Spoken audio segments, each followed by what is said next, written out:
sea of red, it's time for another Fireside Chat, the official podcast of Flames fans. It's go time. Well, we're coming off a shortened mom's trip, or actually probably a lengthened mom's trip, but less hockey on the mom's trip as the Flames finally get out of a week without losing. As always, I'm Dan alongside Matt. Matt, they had a shortened California swing here. As we know, the LA game got canceled, so they had one road game and one home game this week. Yeah, it was. It's been a little weird in the NHL this year. Earlier, the Tampa Carolina game was postponed due to hurricanes, and the LA Calgary game was postponed due to fire. So, I hope that Colorado doesn't have any incidents. The hurricane game because of a hurricane, the Flames game because of fire. Yep. So why not? Well, what would happen? What would it take to cancel a game in Anaheim, I guess? All the Ducks. That's right. Not just a few Ducks, all the Ducks. That's right. Or if something happens after, I guess in Washington, after Trump gets elected, we could have a Capitals game canceled. I don't know. Well, let's talk about these two games. So the Flames, we know, were on their mom's trip this week. They had the moms join them in Calgary last week. They were supposed to take them on a nice trip to California to watch a couple games. They made it all the way to Anaheim, took on the Anaheim Ducks, and I have to say, I like the new orange look for the Ducks. It's a nice uniform. Yeah, leap ahead of the stupid foot logo that they had. Even if they had the foot logo, I think just the colors would have looked good. But yeah, this is the logo I like. It's a better logo. I like teams that do something different. I didn't know how the orange and gold would go, but it looks okay. Yep, I cannot complain about that jersey. I would like to see more teams have unique color branding. Coincidentally, the Ducks with their teal and eggplant in their history was very interesting. And that's my preferred color scheme for them. Yes, me as well, but the orange is perfectly acceptable. I just wish that other teams would go a little bit past the blue or red or black color schemes, and because that feels like you've just described like 90% of the NHL right there. So, it just, yeah. Well, the Flames won this one 3-2 in overtime against the Ducks. Nice start to the game, I thought, for the Flames. Gibson looked really good in the first, and I thought probably kept the Ducks in it.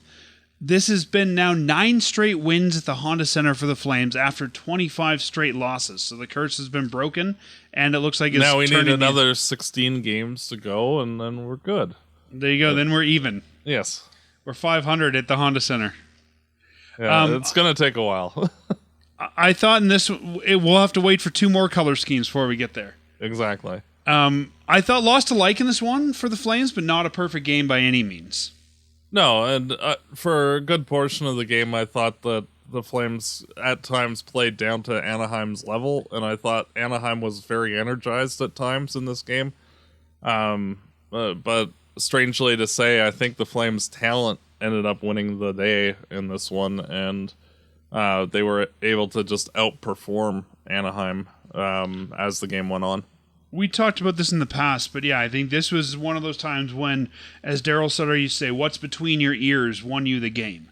Like, I think it was the hockey sense of the Flames, and it was the Flames' ability to do the right things when they needed to happen that got them this win.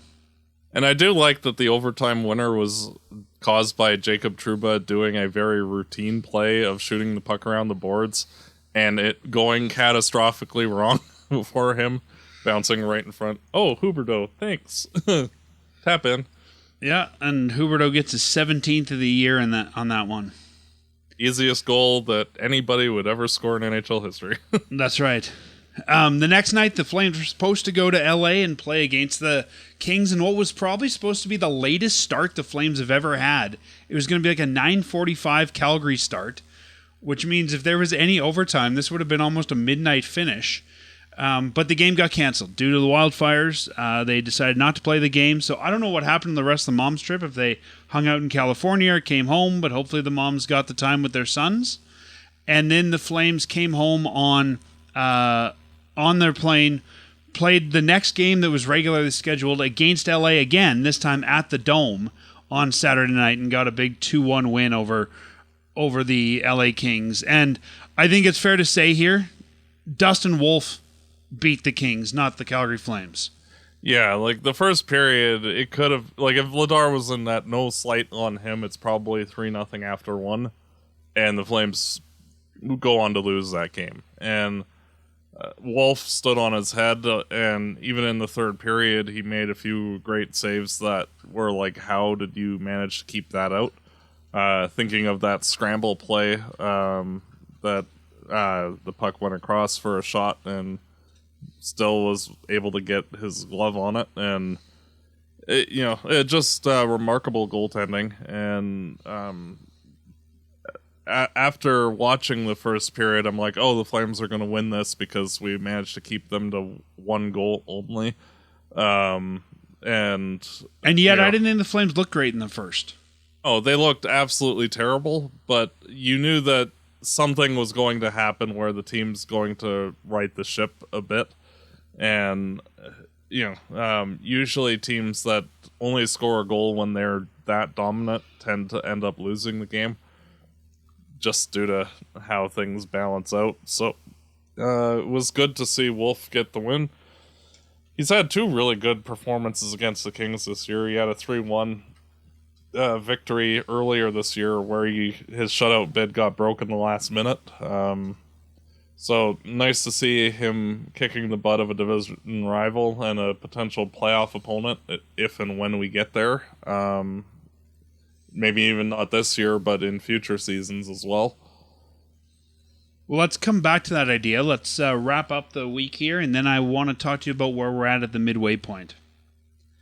So the Flames now played 41 games, exactly half of their season. They have 20 wins, 14 losses, and 7 overtime losses for 47 points. They're doing better than a point per game at this point.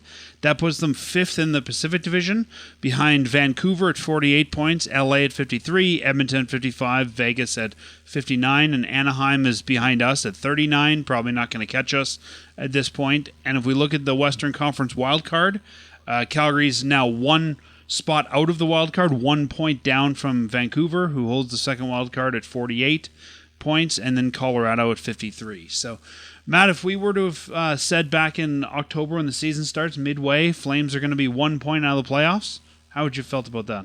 I would have been like, okay, so what happened to all the other teams, A, and B, is Dustin Wolf, turned into the best goalie in the NHL, which... Yes, he has. So, and his Huberto started to earn his deal.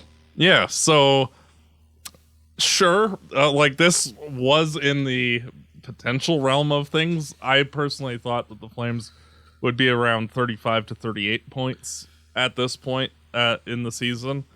I did not expect them to be much over 40 if they were over 40. To be at 47. I think is actually ridiculously good and well outperforming what my expectations were. And it seems that no matter how many players that this team loses through injury, what struggles certain players have, that this team just keeps finding a way to win. And, that a lot of credit has to go to the goaltending performances of both Dan Vladar and Dustin Wolf. But everybody's been pulling their weight. Flames arena announcer, or radio announcer, Derek Wills coined the term the Find Away Flames a few years ago, and I think that that's even more applicable now than it was when he coined the term. Well, and you even have to look at a guy like Joel Hanley, who has basically been the 7-8 guy for most of his tenure as a Flame, even the previous last season. And he gets thrown in with Uyghur just because Miromanov was not really cutting it there. And he's elevated his game in a large way, and it's allowed Uyghur to play on his more comfortable side too. And he's actually looking like a serviceable top-pairing defender. He's not a top-pairing defender, but, he's filling in that role very effectively, which...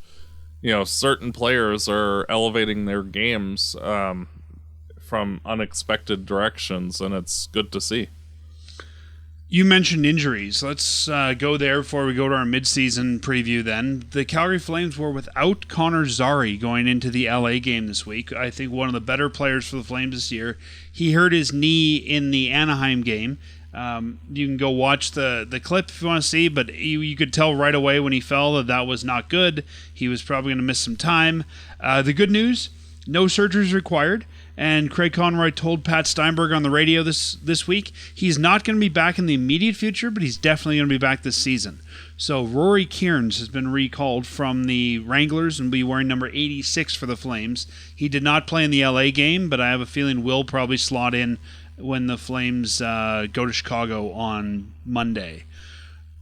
I'm so glad to hear that Connor Zary is not going to need surgery. This is a guy who, if he had a bad knee injury, you can't derail a career like that this early. That would just be a bad thing.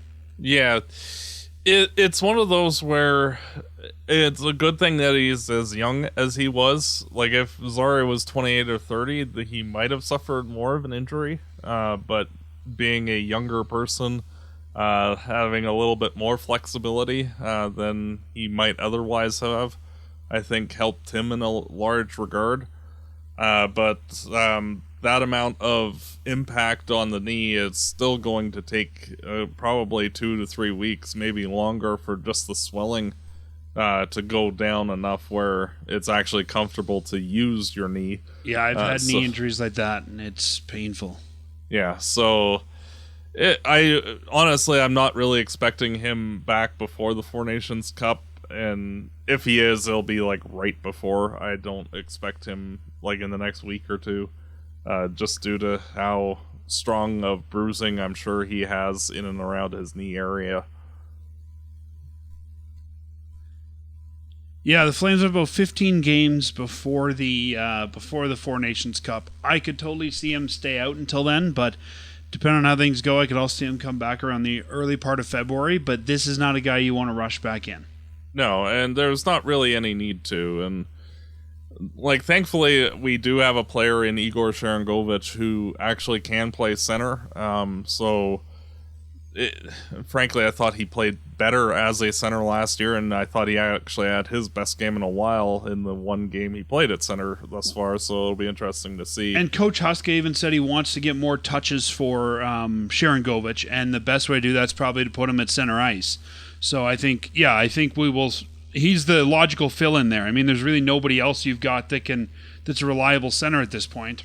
No, and how would you say, you could throw Cairns right into the fire and say, here, have Zary's spot, but that's also not fair to Cairns, because Zary was a very effective two-way player, and Cairns, even if he is a decently good two-way player, is not going to be at that level, and so throwing him into that role is not really fair to him. You kind of have to ease him into the lineup a bit.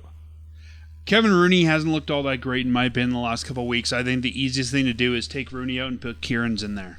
I agree.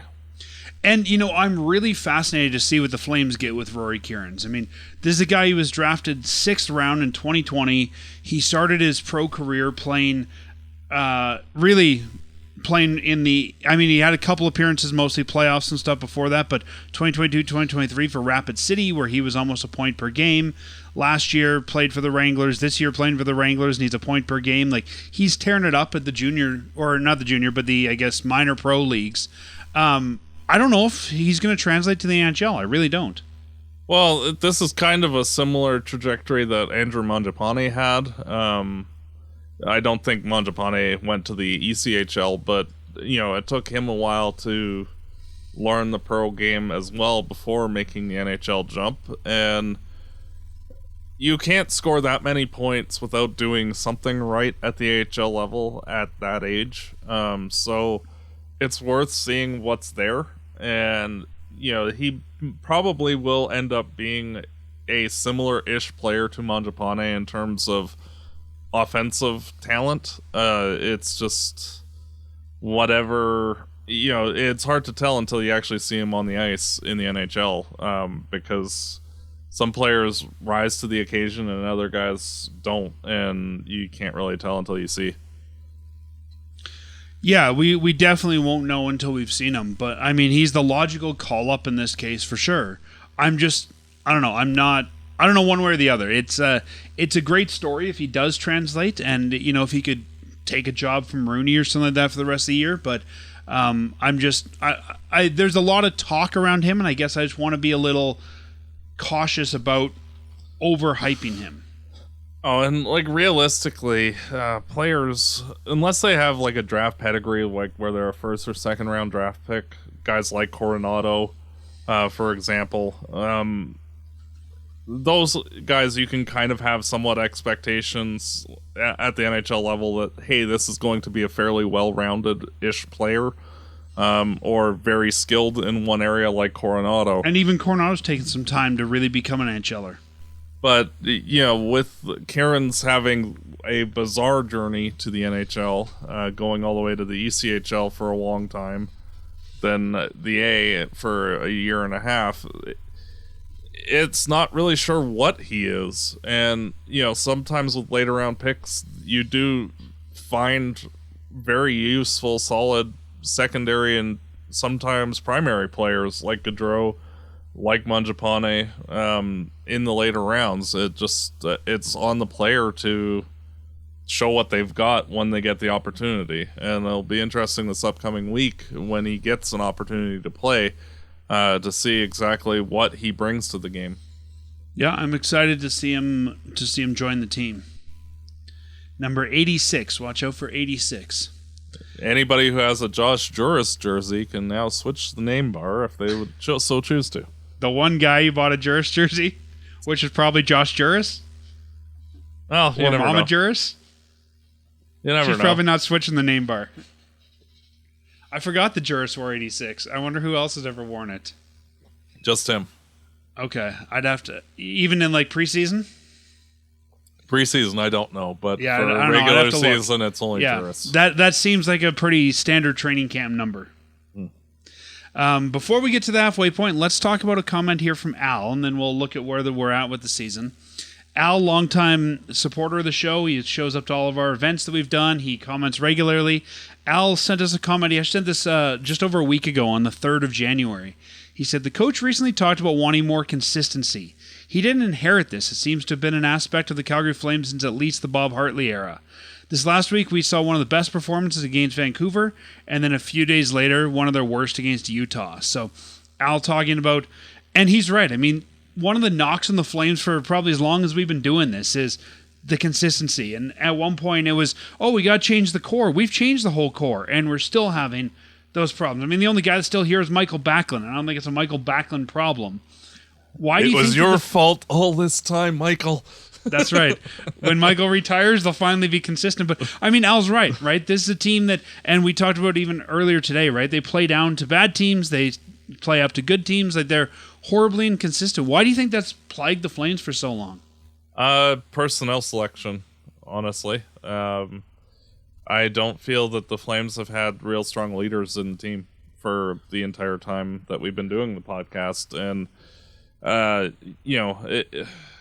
look at teams that have been like generally successful over a long period of time, and teams like Chicago, Boston, LA, over the last 15 years, Pittsburgh, like you it's not just all on the captain to do it. Like you have 5, 6, 7, 8 other guys that are also engaged in the locker room, rah-rahing as much as they need to. And guys like Lomberg, for example, kicking the team in the butt when it's needed, to get going. And like the Florida Panthers last year said that he was one of the more important people on the team because he would be the guy to motivate people on the team. And they had a handful of guys that were good leaders as well in addition to him. And Calgary, for the longest time, like you had Mark Giordano as the captain, and he did a perfectly fine job, but he was more of a lead by example guy, not a rah-rah guy.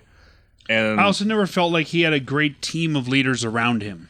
Oh, and you look at like Sean Monahan as more of a lead by example type of guy, not a rah-rah guy. And Kachuk tried to be, and he kind of alienated everybody as well, and like the whole room kind of separated after that point, and now we're where we're at. So it's one of those where, like, frankly, like, this team needs to build around people that are good motivators, like the Peltiers of the world, like the Lombergs, and it sounds silly, but like, those are the important pieces of your team that help to bind the team together and get the team to be pulling in the same direction. And it's hard to build a 4-line team unless you have that kind of mentality throughout the lineup. And like, if you have like the third and fourth lines going, and you have players like Lomberg and Peltier driving those lines with the personalities that they have, and they go out and have a great shift, it's hard for the first and second lines to be like, oh, well, I'm going to go dog it out there, because like, they're going to be feeling bad that they're getting shown up by the depth players, and it kind of keeps everybody accountable. And like, it's basically been a collection of individuals for since about 2006, 2007, for the Flames, and it's been hard to see a team. And like, in 03-04, when the Flames were actually successful, you had every line, every defense pairing buying in the same direction. And you see a lot of that this year. It's still not there to the same extent that it was then, but when the Flames go looking forward to drafting people and signing free agents and making trades, like, they have to look at getting those glue guys in to, keep the team together. Yeah, to build on what you're saying, Matt, I think that also the Flames for the last number of years have had a lot of veterans kind of being parachuted in from other organizations. And what we're talking about, I think, needs to come by building it internally. And when you're bringing in, Dougie Hamilton from here, or, Tyler Toffoli from over here, it's tough to build that internally. And I think that this year I expected there to be inconsistency. That's part of a rebuild. But I think that you've got a great group of leaders now, a great group of veterans now who want to be here, who are holding this team accountable.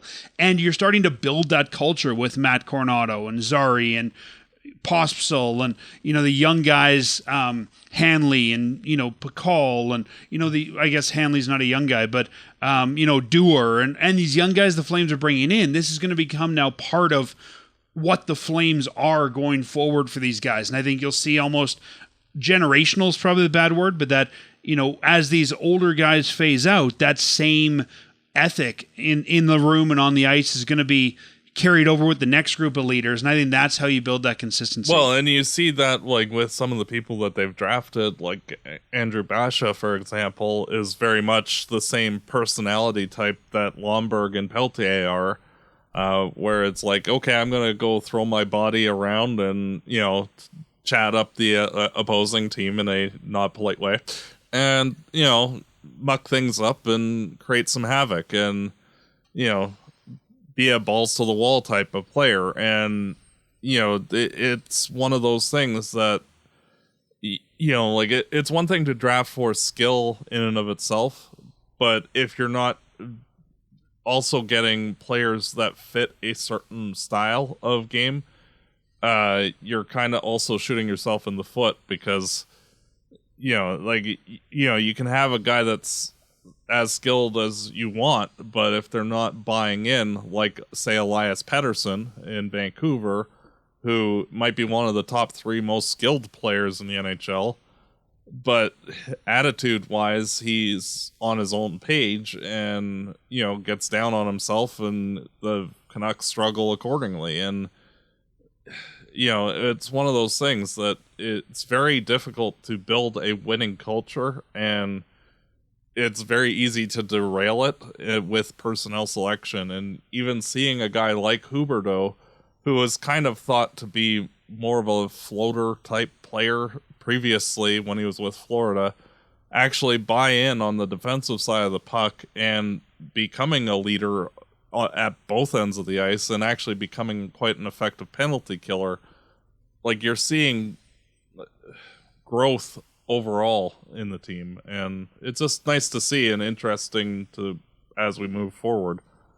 Yeah, and as much as we've done it and other Calgary media has done it, but giving Kuzmenko a hard time, and he deserves it for his on ice, I think there's a lot that he brings to that leadership and keeping things light behind the scenes as well. So, I think, like you were saying, you can't just have the best on ice guys. You need to build a unit. And I think last year the Flames worked hard to get rid of people who weren't wanting to be part of that group and, were the dissenting opinion or the dissenting voice. And so, good for them for doing that and making some hard choices there. And I think you'll start to see that consistency as this team goes through the rebuild and comes out of the rebuild. I mean, you're always going to have inconsistency with the young players, but as they come out of this rebuild, I think you're going to see a very different culture with the Flames. Yeah, and you want your team to be hard as hell to win in their building, and you have to actually give a 60-minute effort most nights in order to beat them. And even when the Flames are good again, you need to have that identity of you should expect to lose against us, and hey, congrats if you actually do get the 2 points against us. Exactly. Not oh, it's Calgary, well, if we give a good effort we should be able to beat them. Exactly. Well, Matt, you ready to look back at our preseason predictions? Yes, for once I think I'm on the opposite side of being overly pessimistic, which is a weird feeling. So if anyone hasn't been listening since the beginning of the season, every year we take a look at our prediction, or we make some predictions at the beginning of the season. We look back at them at the halfway point and again at the end. If you want to listen to the predictions episode, go to our website at firesidechat.ca, go to episodes, and you can look for season 13 in the sidebar and go all the way down to one of the first season 13 episodes, and you can listen to it. I don't have the episode number in front of me, or send us a message and we can find it for you through our website or social media. But we made a bunch of predictions here, and we'll look at how we're doing. Who, if anyone, produces at more than a point per game pace? I said Kuzmenko, you said nobody. Hey, I was right on that one. You're right. Well, yeah, you're right. I mean, Huberdeau's the closest now at 31 points and 41 games, and I think by the end of the season, he could get to a point per game. Yeah, but I'm right on that one. You are. And I'm really wrong with Kuzmenko. I was hoping he'd have a breakout season after last year. He has 10 points in 32 games. Not very good. Nope. Will Daniil Maramanov establish himself as a legit top 4 defenseman? We both said yes. And that's a no. He came in. I mean, he's a guy who hadn't played for a while, had an injury. They put him into the top 4 because they needed defensemen last year. I was hopeful, but I think Daniil Maramanov is probably destined to be a decent 6-7 guy, and you need that on your team as well. Yeah, realistically, between everybody except for Uyghur, Anderson, and Ball, I felt that everybody on the list, regardless if it was veteran or younger player, is basically placeholders until guys like Brustevich, Muse, Perek, Poirier, Morin are ready for the NHL, and it's just, a Grushnikov, and we're seeing that where, other than Pahal, nobody's really elevated their game that much. No, but also I don't think... Yeah, I mean, I'd expect Hanley to elevate his game the way he is. He's a guy in his 30s, but, we talked about it earlier. I think Jake Bean's been a bit of a disappointment there, and Maramanov also a disappointment. Mm-hmm. How many games will Dustin Wolf start? So far at the half, he's had 22 starts. I said 35. You said 35 to 40, so I think we're both in the right range there. Yeah, he'll probably end up finishing in the 45 to 50 range if, current trends proceed. Just because the likelihood that Vladar gets traded at the deadline is probably high, and I would expect Wolf to get more starts than Cooley at the end of the season if that's how things shake out. Yeah, I want to come back to some goaltending talk after this when we recap the halfway point. How many games will Dan Vladar start? So far he's had 19. I said 40, you said 45. So you're probably going to be high on that one. Yes. I think I'll probably be high too. I think he'll probably, if he gets traded at the deadline, we're probably looking about 35 starts for Vladar if they keep with the same system they have now. Yep. Will an AHLer surprise and become a full-time NHLer like Zari or Pospisil? And by full-timer, we were saying 60 games. I'd said Coronado, and you said Honzig or Klapka. I think I'm probably right on that one so far, and will continue to be. Yes. Honzig, I don't think comes back until after the deadline, if at all, and I think Klapka, we know what he is. Mm-hmm. Who will have a breakout season? I said Ball, you said Zari. I think of those two, I would say I think we're both pretty much on the ball on that one. Yeah, I think that Zari for me is kind of trending the way he was expected to trend. I think Ball's been the pleasant surprise. Yeah, I would give the slight edge to Ball on that, but I think they're both doing very well. Yeah, I would agree with you.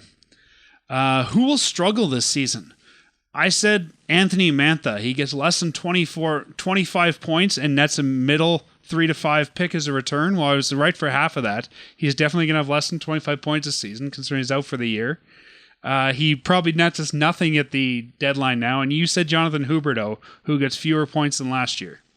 Which I might actually still be accurate with, even though he's been having a better season. Because he's only on pace for like 62 points, and he had 52 last year. So like if he struggles at all or misses any time, I could easily actually be accurate, even though you could be accurate by the fewer than last year, but I would still say that he's not struggling. Like his game has changed, his attitude's changed. I think that it would be tough to say that he's struggled this year.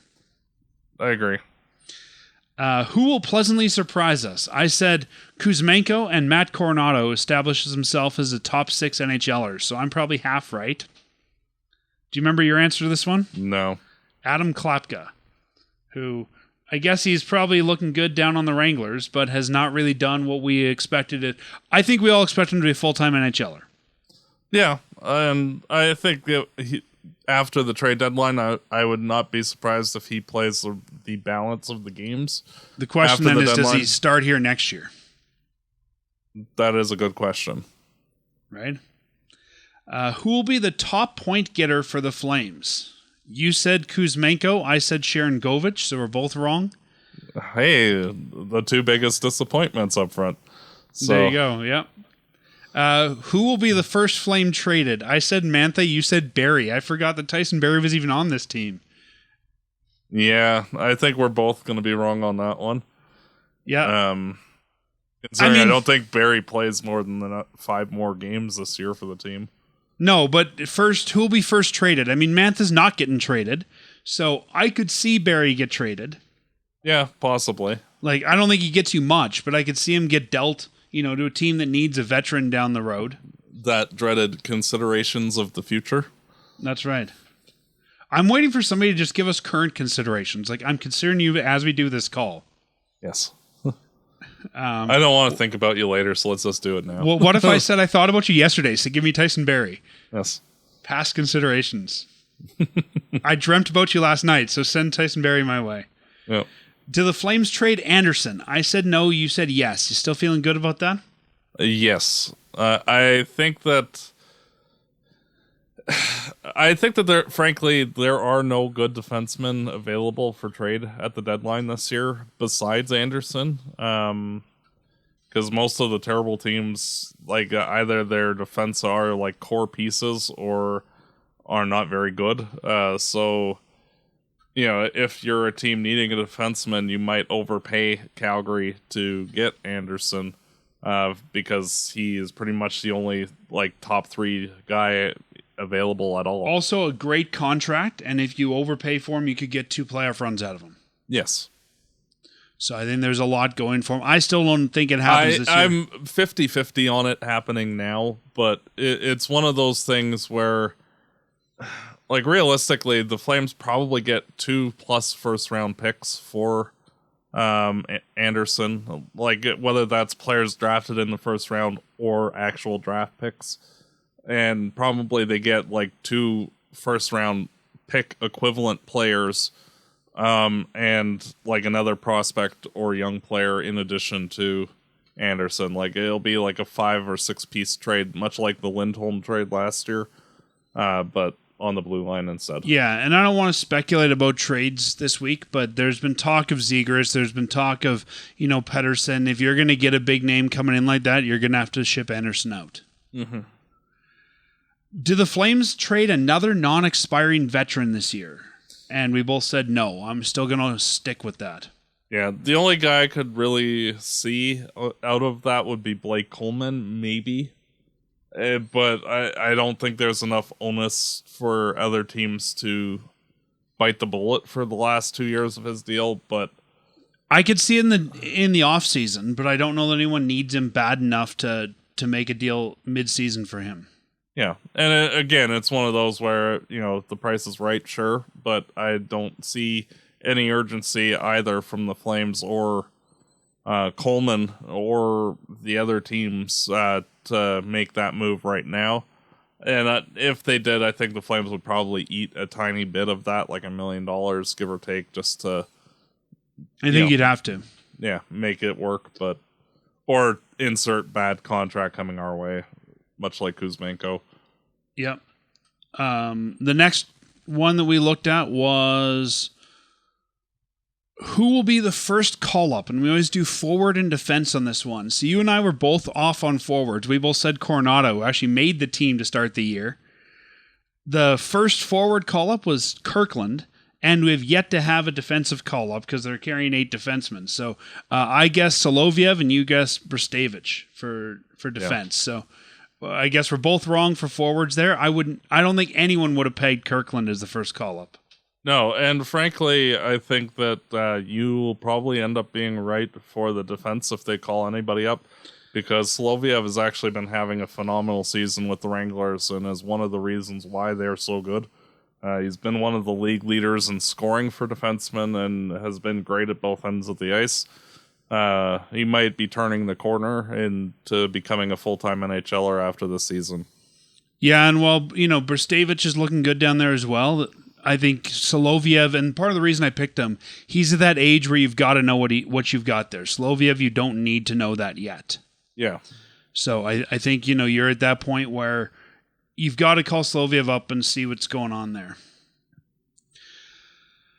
All right, the next question. Do the Flames win the Battle of Alberta? Right now, the Battle of Alberta sits at 1 win apiece. On October 13th, the Flames won 4-1, and then on November 3rd, Edmonton won 4-2 against the Flames. Their next match, not till March 29th, to see who's going to win that. So, as of now, you and I both said no. We will see what happens there. Yeah. Where do the Flames... question where I think both of us would like to be wrong. I agree, yep. And knowing that the next battle's not till March 29th, those could be some really critical points. I agree. I think we're going to be fighting for playoff lives at that point. And if not us, Edmonton, for sure. So you'll either be able to, get those points to project forward or be the spoiler for Edmonton, potentially. Well, maybe not the spoiler, but keep them from going as high as they'd want to be. Mm-hmm. The next one, where will the Flames finish the regular season in the Pacific Division? And I said 5th, you said 6th. Yeah, I think we're in 5th right now, and I think 6th is possible if Seattle leapfrogs us. So, this division is so tight that a couple bad games, and the Flames really haven't had I guess they have had a decent sized losing streak, but I think they're due for one more. Yeah, and they haven't really bottomed out at all. No. Like, they've had a couple of streaks where they just haven't looked great, but, where the wheels fall off the wagon, we haven't seen that yet from this team. We haven't. And I still think we will. Yeah, same here. Will/should the Flames be a legitimate playoff contender? We both said no. Do you think right now we can say they are legitimate playoff contenders? I would still say no. I would tend to agree with you. I think it's... The way I look at it is Vancouver has basically had everything go wrong with their team. Injuries to key players, dissension in the locker room, everything possible going wrong, Demko being hurt, and they're still in a playoff spot and we're not. And I think the Flames have been playing at maximum value at possible to this point, Like, we're on pace for 94 points, which is ridiculously high for... And honestly, they've also been pretty healthy. Yes. Like, even the two players that we lost this year, Kirkland and Mantha, were both depth pieces. Zari's the first, I think, legit injury that's impactful to this team. Mm-hmm. And we're in January, so... But, I mean, if you lose Huberdeau, Kadri, Backlund, Coleman, Coronado, Anderson, Ball, Weegar, Wolf, you're screwed. Yes. So we'll see what happens there. What do the Flames need to do to be successful for the season? I said we need to see our young players on the roster establish themselves and progress forward, and you said making way for young players to make the next steps. I think we're seeing both, right? We're seeing some of those young players like Wolf really establish themselves as NHLers, and we're seeing, Peltier called back up, and Dewar called back up, and guys who are kind of forcing their way into the lineup. And I think like even Cairns, for example. Yeah, exactly. And both Zari and Coronado establishing themselves as top 9 players, which is also very good for the health of the team. Yeah, Pakal, 25. I think we often overlook him as a young player. Ball, for sure. Yeah. So that was our preseason check-in. I think we're doing surprisingly well. Yeah. And like you said, you for once weren't the doomsayer, and I think it's helping you out. Yes. You're either too optimistic, like you think we're going to win the cup, or you just think everything's going to go wrong. Yep. Usually when we think we're going to make the playoffs, you think we're going to make the Western Conference Finals or the finals every year. And and a lot of that was based off the fact that the Pacific Division over the last 5 years has been absolute hot garbage. So, the fact that we play our division, lends me to believe that, well, hey, on paper, we're probably the best team of this, so we should, in theory, go far. And then we fall flat on our face. So, woo. Mm-hmm. Yeah, and I mean, that's honestly, why we have new personnel. So. Yeah, and the team has built themselves to be a playoff contender and have underrepresented. Yes. We came second in the President's Trophy that one year and made it 5 games. Okay, sure. So... things like that. And yeah. Some questions I wanted to ask you now at the halfway point. Who would you say has been the MVP for the Flames so far? Dustin Wolf. Quite easily. Without a doubt there. Yeah, there's as good as Huberdeau and Kadri have been, he is light years ahead of both of them. And frankly, the Flames are in the bottom 5 if it's not for Dustin Wolf. He has been absolutely phenomenal. I feel he's one of the top 3 goalies in the NHL, if not the best, in terms of raw on-ice play this year. I agree. Do you think that we'll still continue to see the goalies kind of play every other for the second half, or do you think that Dustin Wolf has established himself as the clear number 1? I think he's... and you're starting to see it, too, where he's getting 2 out of 3 now. And I think you'll start to see more of that moving forward where, unless we're playing back-to-backs, I think he'll get the lion's share of the games moving forward. You want to hear a cool goalie stat that I found digging into this team?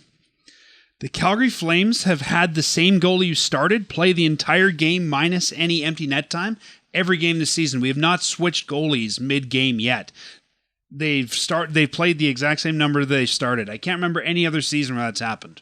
No, and I think that's due to teaching both of these guys how to be starting goalies in the NHL. So, and having to learn how to bounce back if you have a bad game.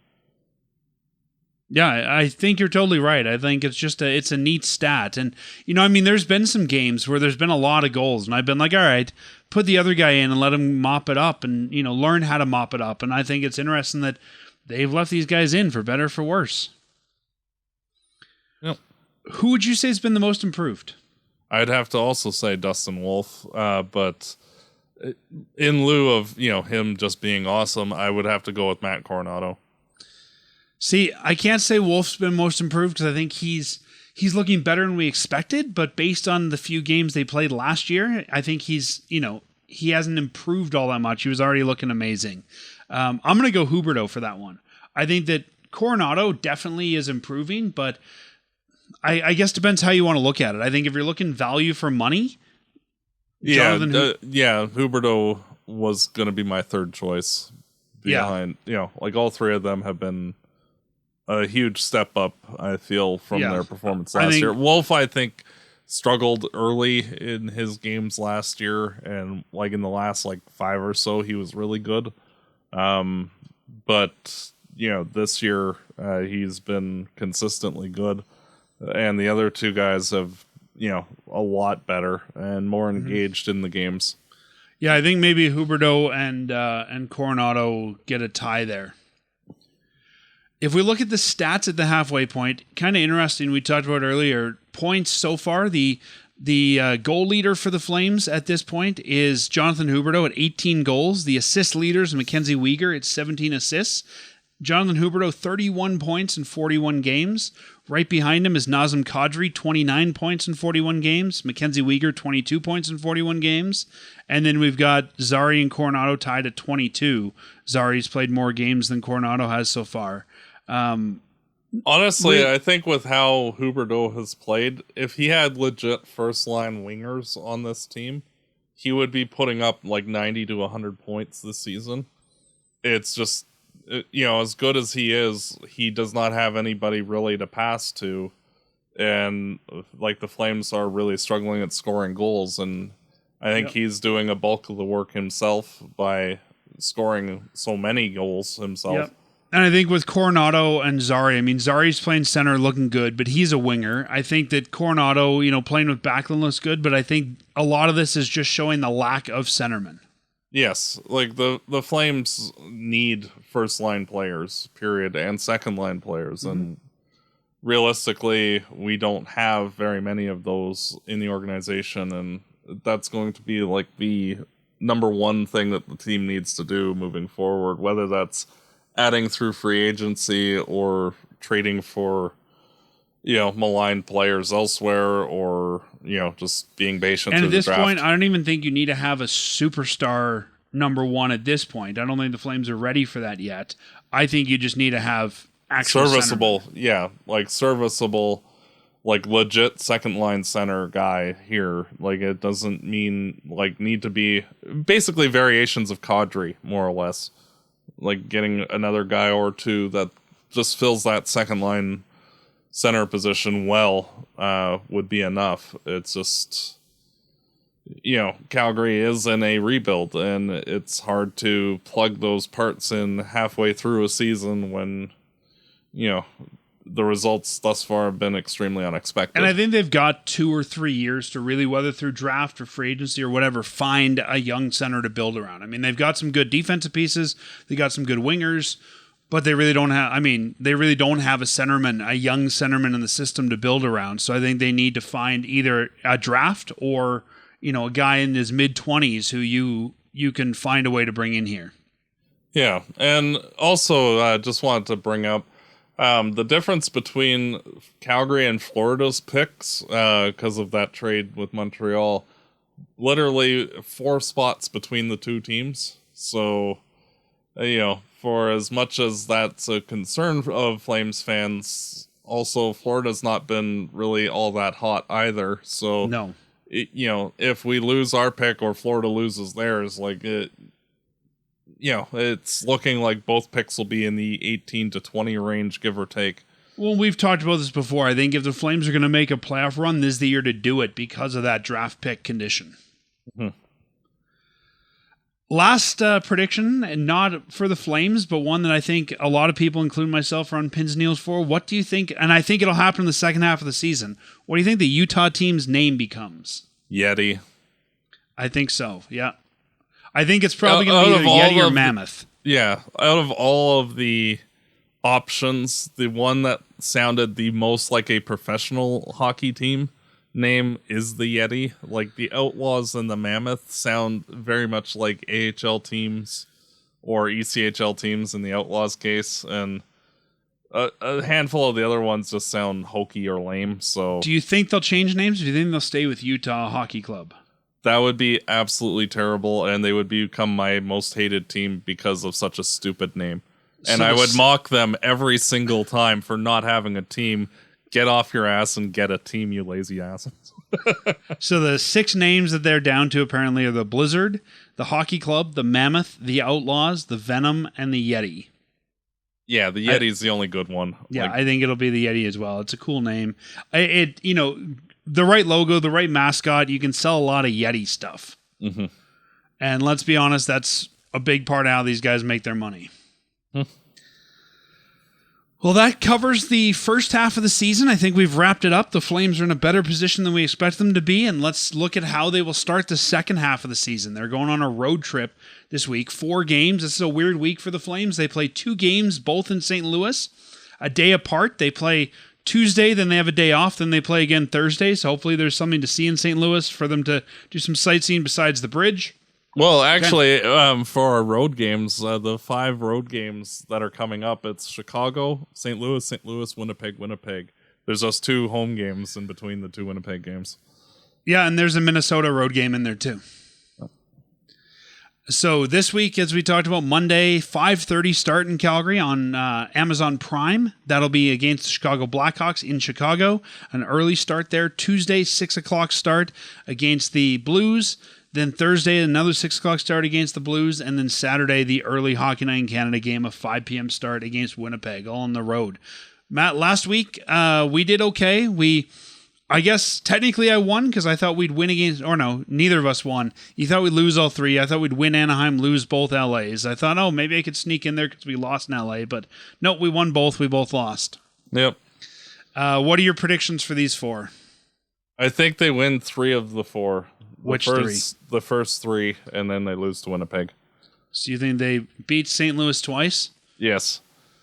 The team's so nice, you got to beat them twice? Exactly. And even though we don't really do well in St. Louis seems to be a team that's kind of in the middle and not really knowing what direction to take at the moment. Like, they're not bad enough where like they can actually pick high, but they're not actually good in any way, shape, or form. So they've been basically us for the last couple of years, and I just think that they're beatable because at least we try hard. If I'm going to say they lose a St. Louis game, do I have to predict which one they lose and which one they win? Yes, you do. Okay. I'm going to say that they beat Chicago and they win the St. Louis game, the second one. I think they'll lose the first one because it's a back-to-back, and I think they'll lose Winnipeg. So I'm going to say that they will win on Monday and Thursday and lose Tuesday and Saturday. Yep, makes sense. I'm looking at this. I'm like, I could just put down win St. Louis, lose St. Louis, and I could probably end up fudging this and getting the win. But, I don't know. Yeah, the back-to-backs are always tough. Yeah. And especially the early starts, I think, throw these guys off a little bit, too. Mm-hmm. You're pretty good guess that you see different goaltenders in each St. Louis game? Yes. I would expect Wolf to get the Chicago game, and then Vladar the St. Louis one, and then Wolf the St. Louis one. Yeah, I think it'll be Wolf, Vladar, Wolf this week. I think we're going to start seeing them get away from the every other, and I think that you're going to see Wolf start to emerge as the actual starter in the second half. Yep. I think you're going to start seeing a whole lot more Dustin Wolf. You won't just see Vladar, I don't think, during back-to-backs, but they've got some Eastern games coming up like Buffalo, Washington. I could see him getting some of those where they're not as important, and especially if you're trying to shop the guy. But I think you're going to start seeing Wolf getting the bulk of the work. Well, Matt, enjoy, I guess, both St. Louis games, and kind of a lousy week for teams. Nothing really exciting here. Even Winnipeg, I don't think is all that exciting anymore. But I think if the Flames play this week right, they could get I think they could get at least a point a game. That would be good. And as always, go Flames, go. Fireside Chat is hosted by Dan Stevenson, co-hosted by Matt DeBorg. This episode produced and edited by Peter Marino. Fireside Chat is licensed under Creative Commons license. For full license details, visit firesidechat.ca.